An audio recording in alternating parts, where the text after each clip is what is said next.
They asked me with tears in their eyes, or at least they pretended. "My son needs you?" my daughter-in-law whispered, her voice cracking just enough to feel real. "He's dying. The doctors say it's the only way."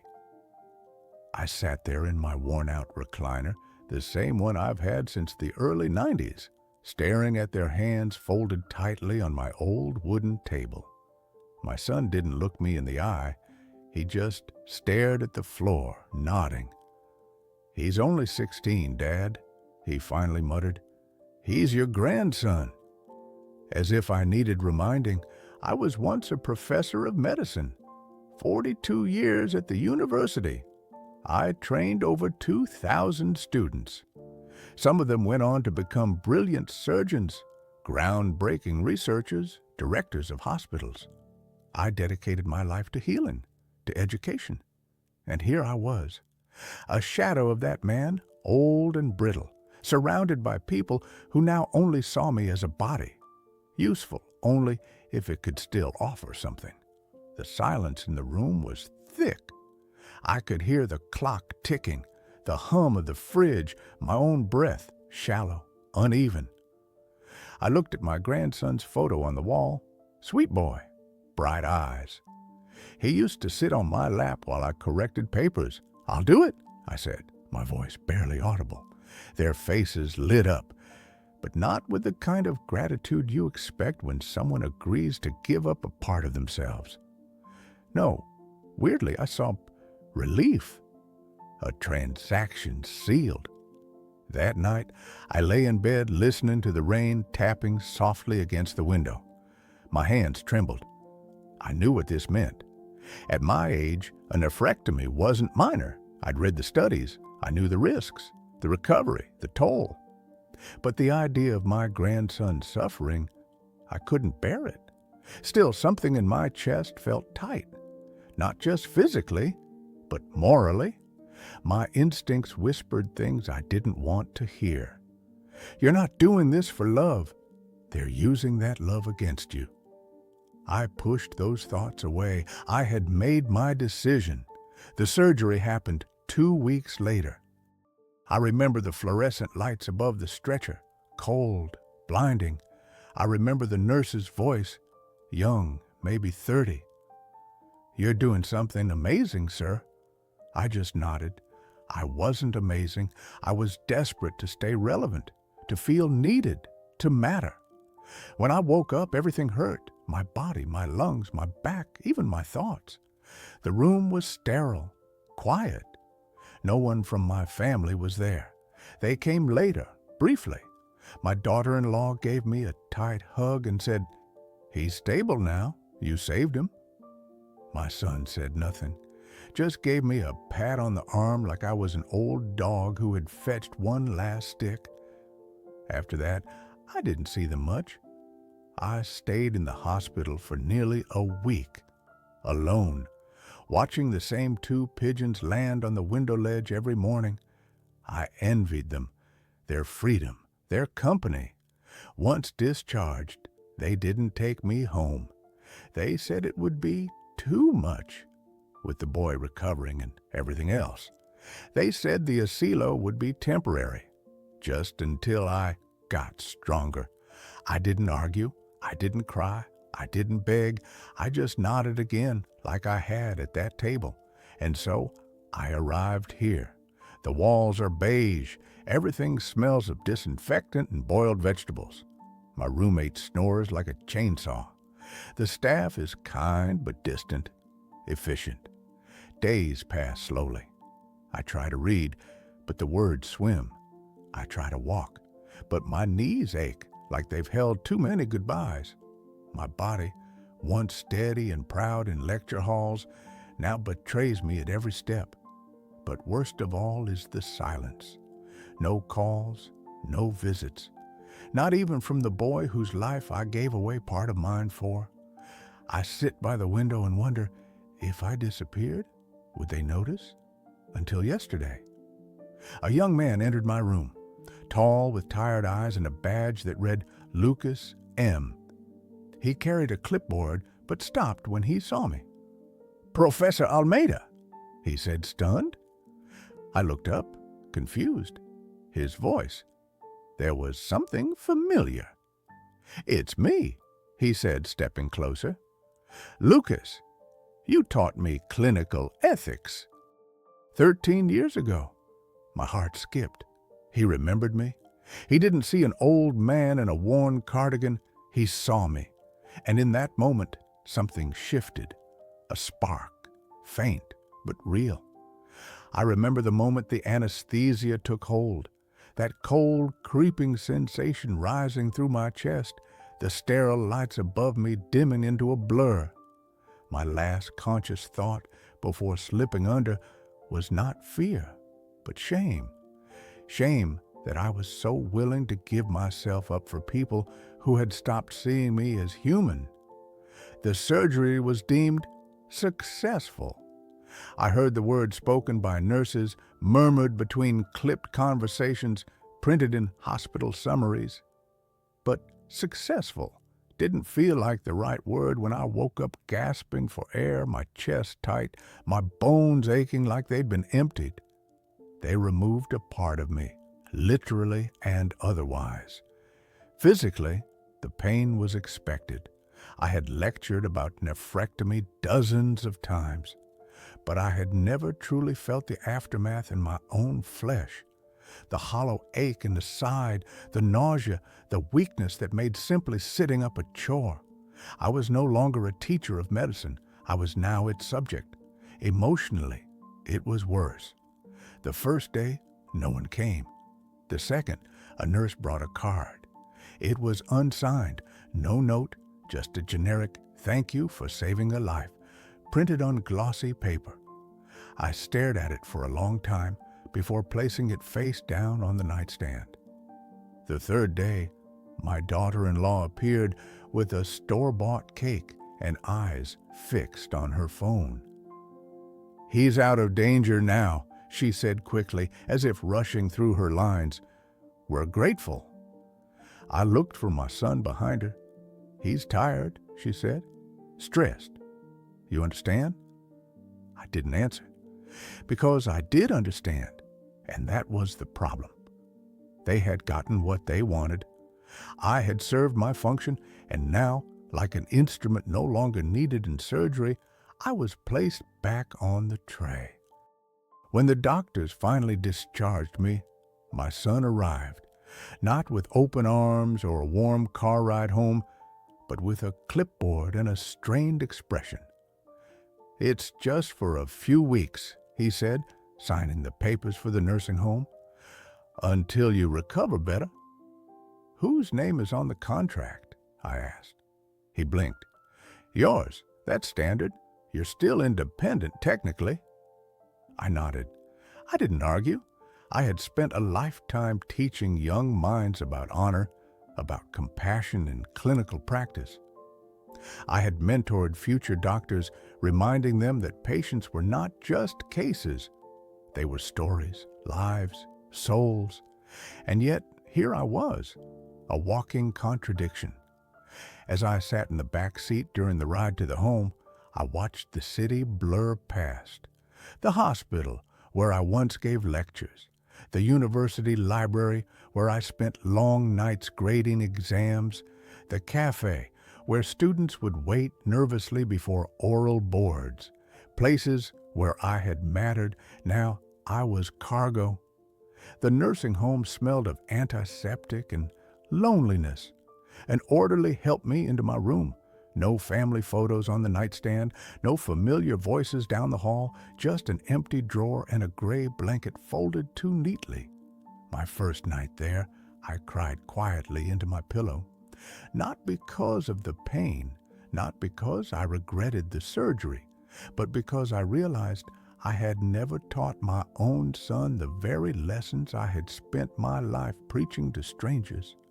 I gave him life, gave him values, gave him everything I had.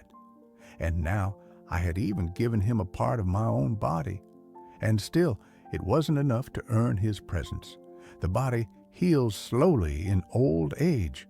Each breath was heavy, each step a negotiation, My muscles were unsure, my balance wavered. I used to walk confidently through lecture halls. Now I shuffled down linoleum corridors, clinging to a rail. But something else started to break down, too. My sense of worth. Without my title, my white coat, my voice echoing through auditoriums, I began to question if I had anything left to offer. If I had anything left at all. Until one morning, Lucas appeared again. He brought tea. Not from the cafeteria. Real tea. Jasmine, he remembered. "You saved me once, Professor," he said, settling beside me. "I was about to drop out. You told me, medicine without humility is just mechanics. You wrote that on the corner of one of my failed tests. I never forgot." I looked at him, blinking back the emotion rising in my throat. "You're not forgotten, sir," he said quietly. "Not by everyone. Pain is a quiet predator. It doesn't scream, it whispers, waits, lingers. In the days following the surgery, I felt its breath in everything I did. Sitting, turning, breathing, even thinking became a task soaked in fatigue. The nurses at the home were efficient, kind in the way professionals are trained to be, but kindness without recognition is still distance. They called me Mr. Almeida or Room 6B. No one asked what I used to do. No one cared that I had once taught medicine to hundreds of young minds. I was another case file, another aging man with a complicated chart. Except Lucas. Every day he came in early, not because he had to, but because he wanted to. He adjusted my pillows more gently than the others, brought me books he remembered I used to quote in class, sat by my bedside and spoke to me like I still had value. One morning, as he changed my IV, I asked quietly, "Do you regret choosing this path?" He smiled faintly. "Not at all. I became a healer because of you." That sentence sat heavy in the room, like a balm over old wounds. Outside my window, the world continued without me. I could see children walking to school, a couple arguing near a bus stop, a cyclist with a bright yellow scarf sailing through the wind. Life moved on.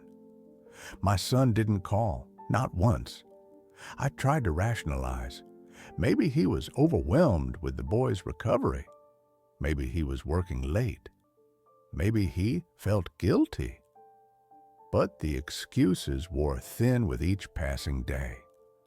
Guilt doesn't silence a phone call. Guilt doesn't erase someone from your life. Lucas noticed my eyes linger too long on the window some mornings. "He still hasn't come, has he?" he asked one afternoon, setting down a small thermos of soup he made himself. I didn't answer. "You don't have to say it," he continued gently, "but you should know, sometimes the family that chooses you is more loyal than the one you were born into." I looked at him and saw something I hadn't in a long time. Respect. Genuine, deep respect. The kind I thought I had lost forever. A week later, I collapsed trying to stand. My body gave out, not from a fall, but from sheer depletion. The nephrectomy had drained more than just a kidney. It had sapped my reserves, left me with tremors I couldn't control.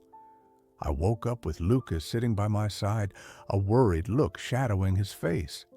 "I want to do something," he said. I blinked. "You already are." "No," he said, shaking his head. "Something bigger." That day, he told me about his private research, a small lab, partially funded by his own savings and small grants, focused on biologically adaptive synthetic organs, specifically a fully functional artificial kidney. "I never thought I'd have a reason to push harder," he said, "but you've given me one." I wanted to tell him not to waste his energy, that the world wouldn't care, that people like my son wouldn't notice. But I didn't, because For the first time in weeks, I felt something stir inside me. Hope, not for a cure, but for meaning. The first time I truly felt abandoned wasn't when they left me at the nursing home.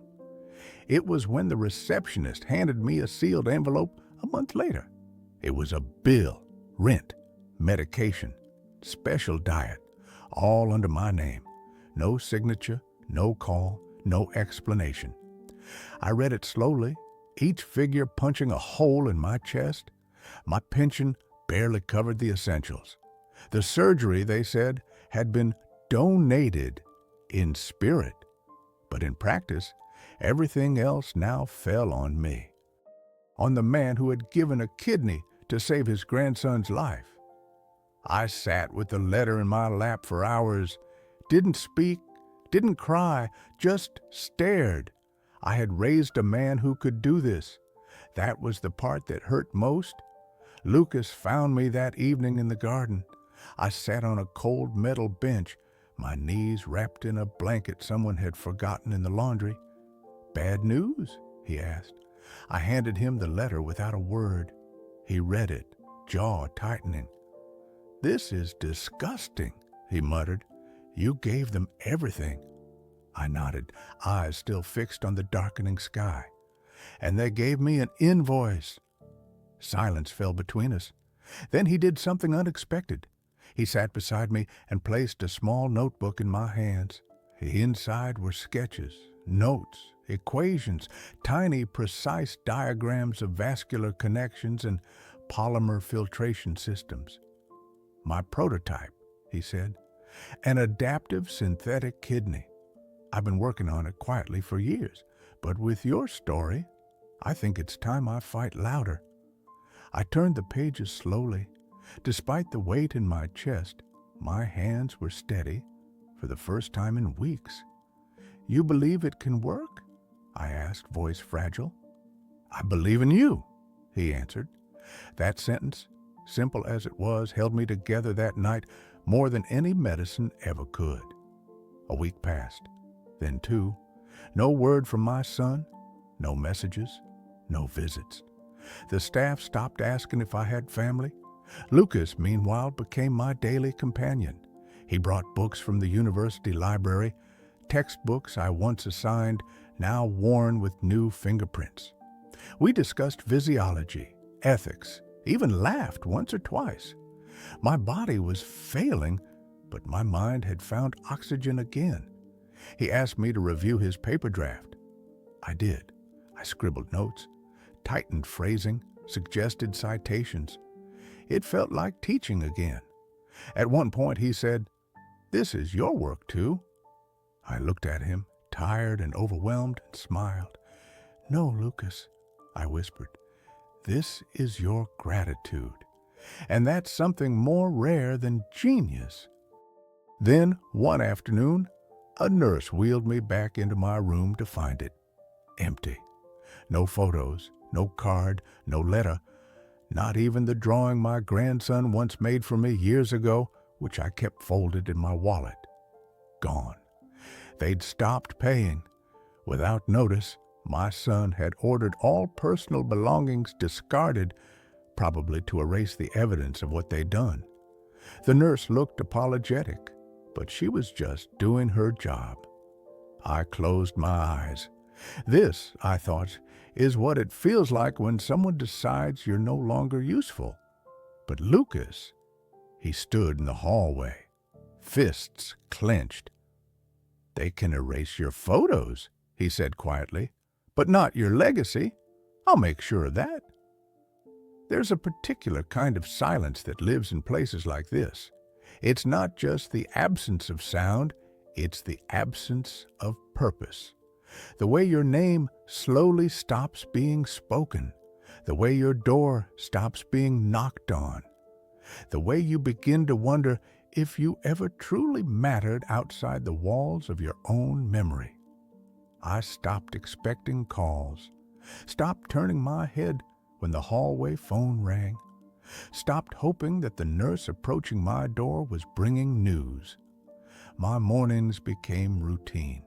A lukewarm breakfast, a slow shuffle to the window, and the same 3 pigeons landing on the railing. I named them, gave them little personalities. It was either that or talk to the blank walls. Even the staff, once attentive, began moving more quickly past my room. I became a fixture, like the potted plant in the corner that no one waters but no one throws away. But Lucas kept coming. Some days he brought equipment, small machines, wires, tubes. Other days, research papers he wanted my opinion on, always with a thermos of jasmine tea. "You make me feel like a student again," he once said. "You make me feel like a professor again," I answered. That exchange saved me. One evening, I sat alone with the envelope that had once held my medical bill. I had refolded it so many times the paper was soft now, like fabric. I thought of burning it, tearing it, throwing it out. But I didn't. I kept it, as a reminder, not of the betrayal, but of the value of what I gave. My kidney saved a life. Even if the people I gave it to forgot me, the act itself mattered. My body may have been diminished, but my will hadn't died. Not yet. Lucas noticed that change. "You're more alert lately," he said during one of our tea sessions. "Anger has a way of sharpening the mind," I said dryly. He smiled. "Use it. I need your help." He showed me a new set of diagrams, more advanced, more detailed. His synthetic kidney was nearly ready for lab testing. He had used part of his salary and even mortgaged his car to fund a new prototype, all because of me. I couldn't speak for a moment. To be the reason something good existed again in the world, that was a kind of healing no drug could offer. Still, the nights were hard. I often lay awake, staring at the ceiling, wondering what I would say if my son ever walked through that door. Would I yell? Would I forgive? Would I even recognize his face? One night, as the rain tapped lightly on the window pane, I whispered aloud, "I gave him life twice, once when he was born, and once again through my pain." The room didn't answer, but the silence was softer that night, not empty, just waiting. The first time Lucas entered my classroom, he sat in the back, quiet, unsure, clearly overwhelmed by the weight of medical school. He never raised his hand. He never asked for attention. But I remember him. He had eyes that absorbed everything. He listened like every word mattered, and I saw in him something rare in those days: humility. The kind of humility that becomes wisdom, if nurtured. Now, decades later, I watched that same young man, older, more weathered, but still burning with that same hunger, as he rolled in a tray covered in sterile cloth and digital monitors. "I need your help testing something," he said. I raised an eyebrow. "You brought a lab into my room?" "I brought a future into your room," he corrected, smiling. He pulled back the cloth and revealed the prototype, small, delicate, elegant in design, like a polished stone wrapped in fine wires, a synthetic kidney, compact, adaptive, something I had once only dreamed of in theory, now real. He walked me through every component. I listened like I used to listen to thesis defenses, questioning, cross-checking, challenging where needed. "Will it work?" I asked. Lucas didn't hesitate. "It already does, in simulations. But now I need clinical validation. I need to show the world that what we dreamed in your lecture halls can live in someone's body." He paused, then added softer, "This wouldn't exist without you. You gave me more than knowledge. You gave me courage when I had none." My throat tightened. I had waited years to feel that my life still rippled outward, that the seeds I planted had bloomed beyond my sight. And now one of them stood in front of me, with proof. 2 weeks later, a board of medical ethics reviewed Lucas's work. He asked me to write the letter of recommendation. I did, by hand. In it, I wrote, "This young man represents everything medicine should be, precise, compassionate, and led by moral clarity. His invention does not just restore kidney function, it restores hope. It proves that when we teach with heart, the results outlive us." The board approved phase 1 testing. Lucas cried when he told me. I didn't. I was too full of something bigger than tears. The story of the synthetic kidney began to spread, first in local circles, then academic, then medical journals. Lucas presented at a global conference, mentioned my name. He didn't say I was the man discarded by his own family. He said I was the man who had quietly shaped his entire career. Legacy, he told the crowd, is not measured by monuments. It is measured by what you leave living in others. And in that moment, as I watched a live stream from my small screen in room 6B, I realized I was no longer invisible. After the conference, everything changed. Not in the grand cinematic way people expect.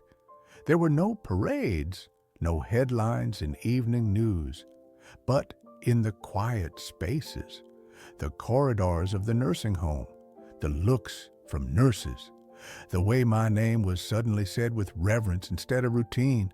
Something had shifted. I was no longer just Mr. Almeida in 6B. I was Professor again, and more than that, I was Lucas's mentor, his friend. He came by every evening after his shift, always carrying something, a new study to discuss, notes from clinical trials, or sometimes just soup. We talked about everything, medicine, ethics, failure, memory. He asked me questions he never had the courage to ask back then. Did you ever regret being a teacher? Only when I forgot to apply it at home, I said. With my son, I assumed he'd absorbed the lessons by watching. I never realized how much more intentional love needs to be than knowledge. He nodded slowly, silently filing that thought away like a surgeon preparing for something delicate. One day he asked, "Do you want to be part of the publication?" I blinked. "I'm naming you as co-author. You reviewed the models, edited the study. You've been the brain behind half this." I shook my head. "This is your work." Lucas leaned in. "No, sir, this is ours." Weeks passed, and I began to feel stronger, not in body necessarily, but in presence. I stood taller in my chair. I found myself correcting the orderlies when they got dosage terms wrong. Old habits die slowly. The nurses started asking me questions, too. "How did you teach empathy to doctors?" "What did you do when a student lost their way?" I answered, not to teach, but to share, to pass on what still lived inside me. Lucas noticed. "You're coming back," he said one day, watching me diagram a concept on the back of a napkin. "You're more alive now than when I first found you here." I looked at him. "That's because I stopped mourning who I used to be and started embracing who I still am." That night, as he left, he paused at the door. "I know this sounds strange," he said, "but you've been more of a father to me than the man who raised me." That sentence hit me like wind in a chapel, sacred, clean, unexpected. I wanted to say the same, because while I had lost a son, I had gained something greater, a man who carried my heart into the world, not just my blood. It was late evening when Lucas returned with trembling hands and eyes shining with something between fear and exhilaration. "I need to tell you something," he said, carefully setting down a sealed envelope marked "Confidential, International Medical Council." I watched him closely. "It's not official yet," he continued, But it's happening. They're preparing the nomination. I didn't respond right away. I waited. Lucas exhaled, then said it aloud. They're submitting my name for the Nobel Prize in Medicine, for the synthetic kidney. The words floated between us like a fragile bird unsure of landing. I sat very still. My chest ached, not with jealousy, not with pride, with awe. He could have said nothing, could have taken the spotlight and let it all shine on him, but instead he brought it to me first. They'll want to interview you, he added. You're part of this story. I closed my eyes. My thoughts swirled. All those years, I stood before crowded lecture halls, urging future doctors to treat patients with dignity, to value the unseen, the unheard, the discarded. Now I was the discarded, and still somehow a part of my voice had reached the world again. The next day, journalists began to call the nursing home. The staff, once indifferent, scrambled to clean my room, to comb my hair, to ask if I needed anything. I smiled quietly at the irony. It takes a Nobel nomination for people to remember that the elderly are not invisible. Lucas remained grounded, still brought jasmine tea, still ran tests and made notes and stayed up late writing grant responses. But one night, he told me the full story. The first time I ever saw a dialysis patient, I panicked, he said. I was 22. The woman was my mother's age, and all I could think was, we can do better than this. He looked up at me, voice unsteady. And then I remembered you, standing in class with your chalk, talking about how the future of medicine would be those who dared to question what was considered acceptable suffering. I wrote that down. I never forgot it. I had no memory of saying it, but clearly it had found fertile soil. Lucas showed me the final draft of the publication. My name was there. Second author, under his. In the footnotes, a dedication to the man who gave me his wisdom long before I knew how much it would save me, and later gave me something even greater, his faith. I held the paper with both hands. I hadn't just given a kidney to save a boy's life.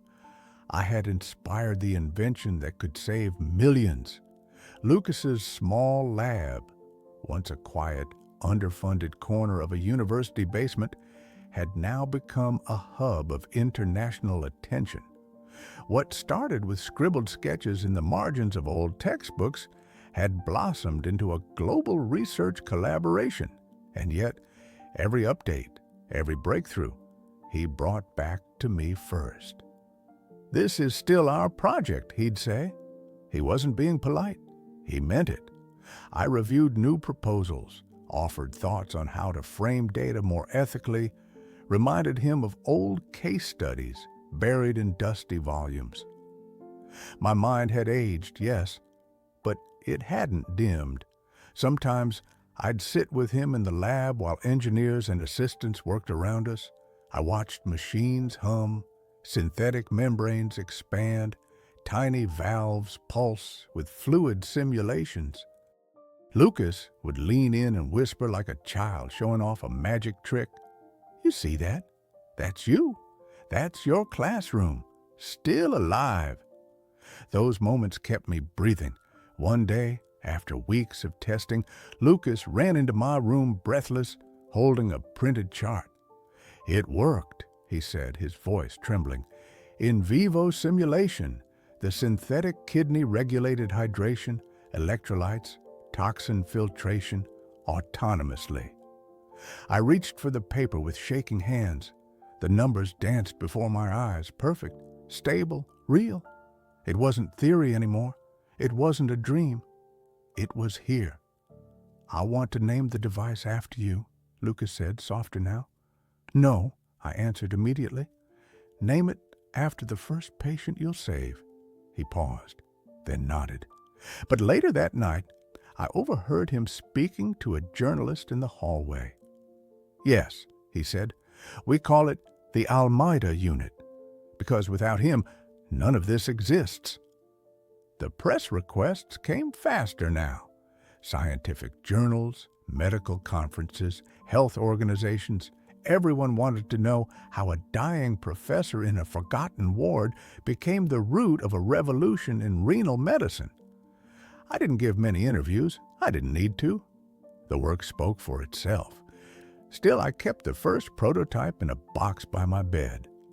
Lucas insisted it was just a backup unit. But for me, it was something else. It was proof. Proof that even in the winter of life, something can still bloom.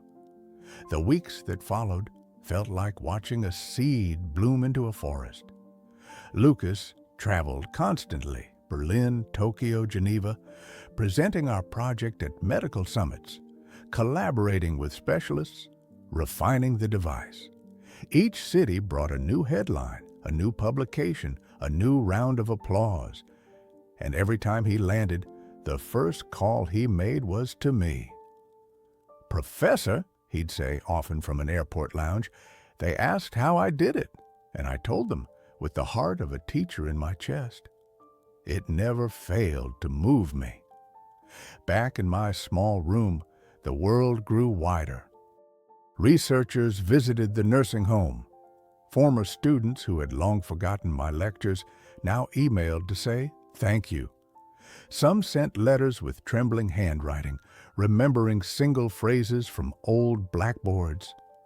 One wrote, "You once told me, 'The greatest medicine is presence.' I live by that now." I read those letters slowly, like scripture. Each one rebuilt a part of me that had been stripped away. But the journey was not without strain. My body continued its quiet collapse. The fatigue deepened. My muscles refused to cooperate, and the dialysis machine, an ironic necessity, now served as a daily reminder of the very thing we were trying to replace. Lucas noticed the toll it was taking. One day, he wheeled me to the edge of the garden and said, "If you want to stop, I'll understand." I looked at him, my student, now taller than me in every way, and answered, "I didn't come this far to rest in silence. Not when you're carrying my voice." Together, we launched the next phase, human trials, strict protocols, ethical approvals, months of negotiation. I advised Lucas as best I could, drawing from old case studies, past controversies, the ghosts of decisions I had once helped others make. "I trust you," I told him. "But never forget, when you hold someone's life in your hands, your ego should be the smallest thing in the room." He nodded. "I remember everything you taught me." When the first patient was selected, Lucas called me immediately.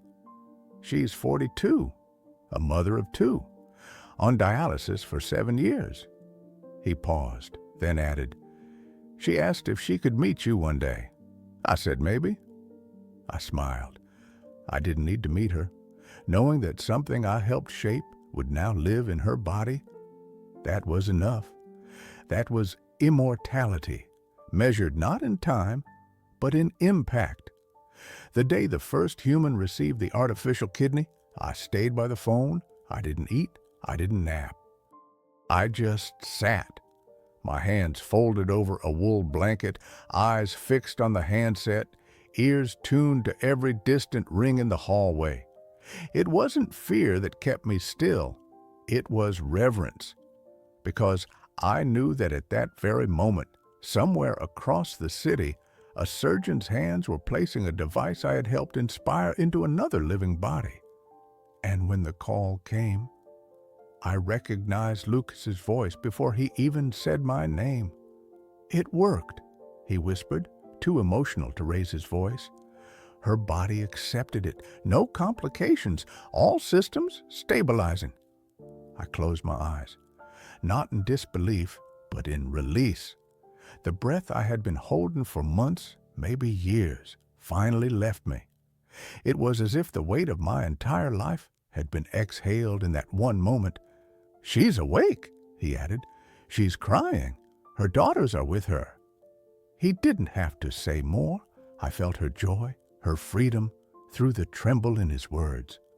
That night, I asked for my favorite book, The Prophet, by Khalil Gibran. A nurse read aloud while I sipped tea. She reached the part that says, "Work is love made visible." And I thought, yes, it is. The news spread quickly. The story of the synthetic kidney exploded across international media. Medical institutions hailed it as a miracle of modern science, a landmark in organ engineering, a breakthrough that will redefine renal treatment. But Lucas always corrected them. "It's not a miracle," he told reporters. "It's mentorship. This is what happens when you don't forget the shoulders you're standing on."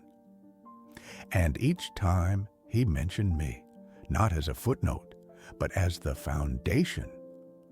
Soon, the letters changed, no longer just from students, but from patients, families, entire communities. One mother wrote, "You gave me back my son's future. I wish I could hug you." Another, "I was on a transplant list for 8 years. Now I have hope because of you." Each letter became a lifeline, proof that I had not vanished, that I had not been erased by time or age or the silence of a son who had long forgotten me. One letter in particular stood out. It was signed only with a first name, Mateo. "My name is Mateo. I'm 16.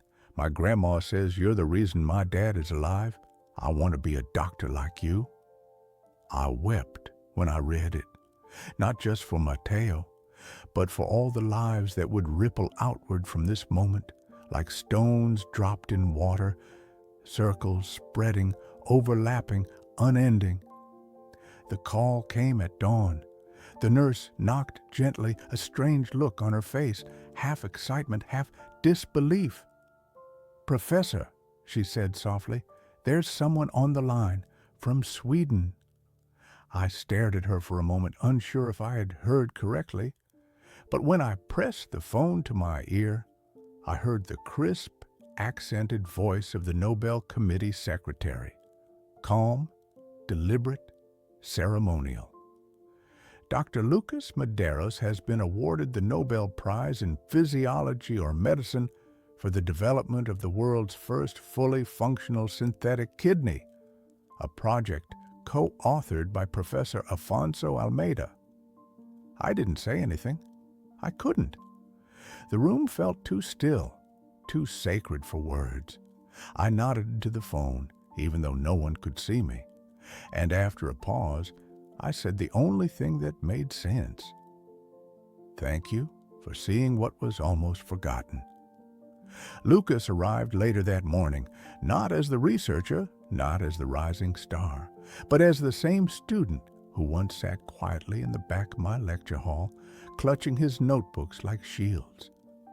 He stepped into my room, his eyes misted over, and he didn't say a word, just sat beside me and held my hand. We stayed like that for a long time. Then finally he whispered, "We did it." I looked at him, and in a voice hoarse with memory, I replied, "No, Lucas, you did it. I was just your echo."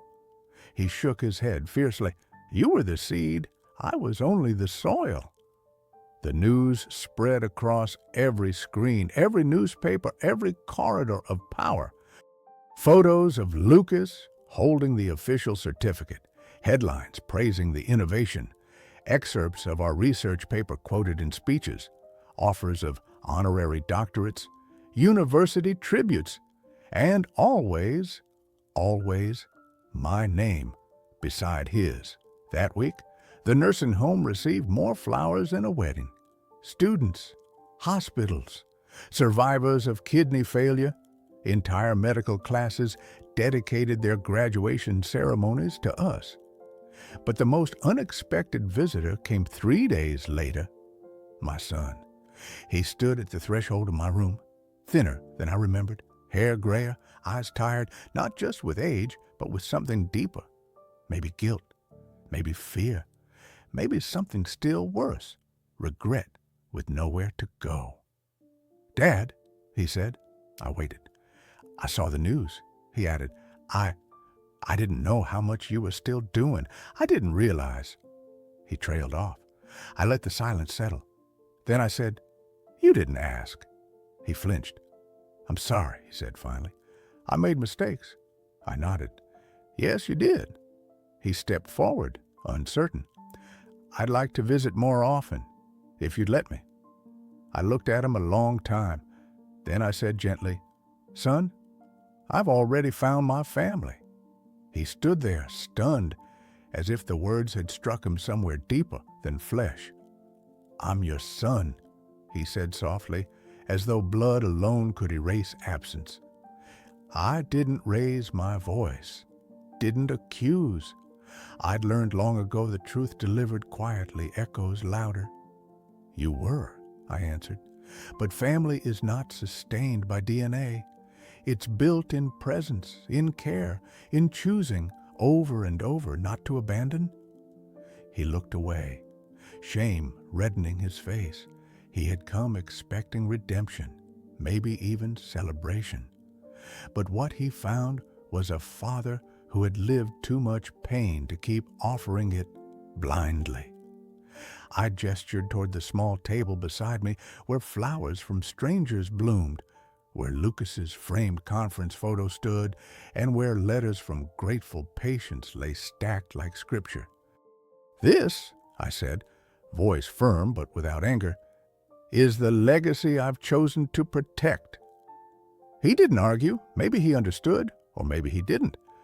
But he left quietly, and that silence, it felt like closure. That night, Lucas came by later than usual. He brought takeout and 2 spoons, like old friends watching a final football game. "You okay?" he asked. I nodded. "He came, he left. That simple?" "No," I said, "but that complete." We didn't speak much after that. The truth didn't need repetition. Over the following days, journalists kept requesting interviews. Foundations sent honorary plaques, and a new wing at a children's hospital was named after the synthetic kidney project. But none of that mattered as much as the letter I received one morning from the woman who had received the first transplant. She wrote, "You gave me life without ever meeting me, but what you really gave me was time. Time to see my daughters grow, time to dance again, time to wake up without fear. Thank you for not giving up on the world, even when it gave up on you." I folded the letter gently and placed it with the others, and then I closed my eyes for a moment, holding all the voices, all the faces, all the echoes of kindness and redemption that had come from a single yes whispered years ago across a kitchen table. I spend most mornings now in the garden. There's a wooden bench under a jacaranda tree that sheds purple blossoms like snow when the wind is soft. The staff lets me sit there as long as I like. They've stopped rushing me. They've learned, I think, that time isn't something you manage in old age. It's something you listen to. I often reflect on how life can swing like a pendulum, from revered to forgotten, from used to cherished. There was a time when I believed my life had already ended, that the best of me was behind me, lost in chalkboards and lecture notes, in surgeries observed and textbooks signed.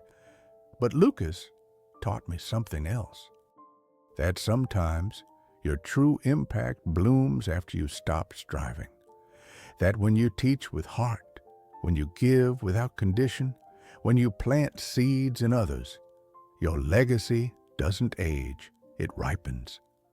I don't think much about my son anymore, not with anger and not even with sadness. Some doors close with loud slams, others simply never reopen, And I've made peace with that because Lucas, he still visits daily, brings tea, brings news, brings respect. He tells me about new patients receiving the synthetic kidney, about hospitals across the world joining the research, about letters pouring in from nations I've never visited, languages I don't speak. Sometimes he asks, "Do you ever wish things had been different?" And I always answer, no, because even through betrayal, even through weakness, even through abandonment, I found something stronger than blood. I found chosen love.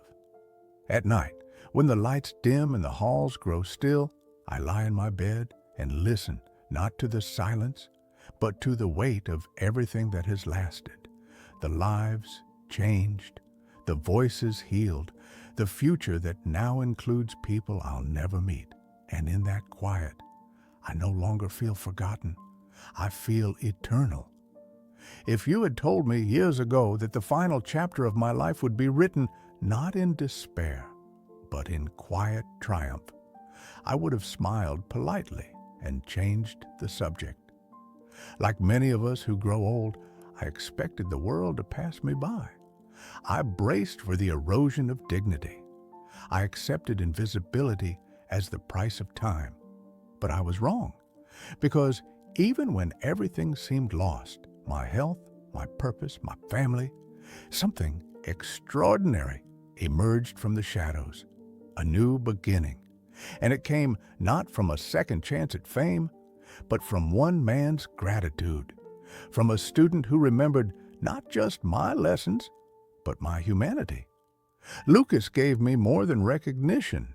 He gave me proof that a single life, lived with integrity, can echo across generations. I've come to understand that family is not defined by who shares your blood, but by who shares your burdens.